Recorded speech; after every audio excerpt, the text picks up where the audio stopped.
খালি চোখে যা দেখা যাচ্ছে তার চেয়েও আরো অনেক বেশি ভয়ানক রূপ নিয়েছে ক্যালিফোর্নিয়ার দাবানল। অনেকটা সাপের মতো পেঁচিয়ে ধরে লস অ্যাঞ্জেলেসকে পুড়িয়ে ছারখার করে দিচ্ছে। আল জাজিরার প্রকাশিত মানচিত্রে উঠে এসেছে সেই ভয়াবহতার চিত্র। লস অ্যাঞ্জেলেসে জ্বলছে 4টি আগুন। তবে আতঙ্কের বিষয় হলো আগুনগুলো এগোচ্ছে চারদিক থেকে, অর্থাৎ লোকবসতি মাঝখানে রেখে সব দিক থেকে সাপের মতো পেঁচিয়ে এগোচ্ছে আগুন। আগুন ঠেকাতে মরিয়া চেষ্টা চালালেও ধ্বংসযজ্ঞ কমছে না। বাতাসের গতিবেগ বাড়ায় পরিস্থিতি একেবারেই নিয়ন্ত্রণের বাইরে চলে যাওয়ার সতর্কতা দিচ্ছে প্রশাসন। এক সপ্তাহের বেশি সময় ধরে জ্বলছে লস অ্যাঞ্জেলেস। মনোরম সাগর পাড়ের এই বিলাসবহুল শহরটি পরিণত হয়েছে ছাইয়ে। আকাশ থেকে তোলা ছবিতে মনে হয় যেন আগ্নেয়গিরির বিস্ফোরণ ঘটেছে শহরটিতে।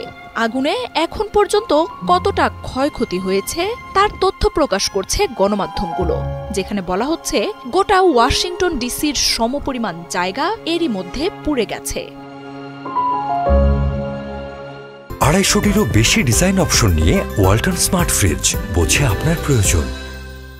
তবে আগুন এখনই শান্ত হচ্ছে না, উল্টো আগুনের টর্নেডো তার থাবা ছড়িয়ে দিয়েছে চারদিকে। প্যালিসেডস, ইটন, হার্স্ট আর কেনেথে জ্বলছে আগুন। লস অ্যাঞ্জেলেসের চারদিকে এই 4টি এলাকার অবস্থান।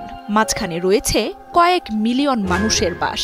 আর আগুনের এই গতিপথই ভয় ধরাচ্ছে দমকল কর্মীদের। প্রাণপণ চেষ্টায় কেনেথ সানসেট এলাকার আগুন কিছুটা নিয়ন্ত্রণে এলেও অবিশ্বাস্য গতিতে এগোচ্ছে প্যালিসেডস ও ইটনের আগুন। এরই মধ্যে ছাইয়ে পরিণত হয়েছে 200 কিলোমিটার এলাকা। আগুনের বেগ না কমে উল্টো হারিকেনের মতো বাতাস দাবানলকে আরও ছড়িয়ে দিচ্ছে। 30,000 ফুটবল মাঠের সমপরিমাণ জায়গা জুড়ে শুধুই ধ্বংসস্তূপের ছবি।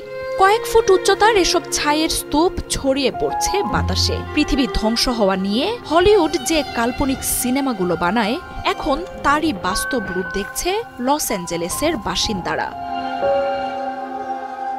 প্রশান্ত মহাসাগর আর সান্তা মনিকা পাহাড়ের মাঝখানের সবচেয়ে মনোরম আর আভিজাত্যপূর্ণ এলাকা প্যালিসেডস এখন ছারখার হয়ে গেছে। পাহাড় আর সমুদ্রকে দুই পাশে রেখে এগিয়ে যাচ্ছে আগুন। পথে থাকা 12,000-এর বেশি ঘরবাড়ি এখন আর কোনো অস্তিত্ব নেই। আগুনের ভয়াবহতার সাথে সাথে বাড়ছে ক্ষতিগ্রস্তদের আহাজারি। নিহত আর নিখোঁজদের শোকে ভারী হয়ে উঠেছে বাতাস। নিরাপদ আশ্রয়ের খোঁজে ছুটছেন গৃহহীন কয়েক লাখ মানুষ। তবে অরাজকতা আর পরিস্থিতির ব্যাপকতায় ঘুরে ফিরে খোলা মাঠেই ঠাঁই হচ্ছে তাদের। যত দিন যাচ্ছে আগুনে ঘরবাড়ি হারানো উদ্বাস্তুর সংখ্যা তত বাড়ছে। লস অ্যাঞ্জেলেস হয়ে এগিয়ে যাওয়া আগুনের পথে রয়েছে ক্যালিফোর্নিয়ার আরও 80 লাখ মানুষের বাস। যুক্তরাষ্ট্র জুড়ে প্রতি বছরই কয়েক হাজার ছোট বড় দাবানলের ঘটনা ঘটে, বাদ যায় না ক্যালিফোর্নিয়াও। তবে এবারের আগুন আগের সব ভয়াবহতার রেকর্ড পেছনে ফেলেছে। এই আগুন নিয়ে ছড়িয়ে পড়েছে অনেক রহস্য। বেশিরভাগ দাবানলের ঘটনা ঘটে জনবহুল অঞ্চলগুলো থেকে দূরে কোথাও। মাইলের পর মাইল খালি জমি বা জঙ্গল পুড়ে যায়। তবে লস অ্যাঞ্জেলেসের আগুন ছড়াচ্ছে লোকালয়ে, ঘরবাড়িতে। ঘনবসতিপূর্ণ এলাকাগুলো হচ্ছে সবচেয়ে বেশি ক্ষয়ক্ষতির শিকার। বাতাসের সাথে বাড়তে থাকা আগুনের গতিবেগ আরও জোরালো হবে বলে সতর্ক করেছে প্রশাসন। 89,000 মানুষকে যে কোনো মুহূর্তে ঘর ছাড়তে প্রস্তুত থাকতে বলা হয়েছে। মার্জিয়া উপমা, 71।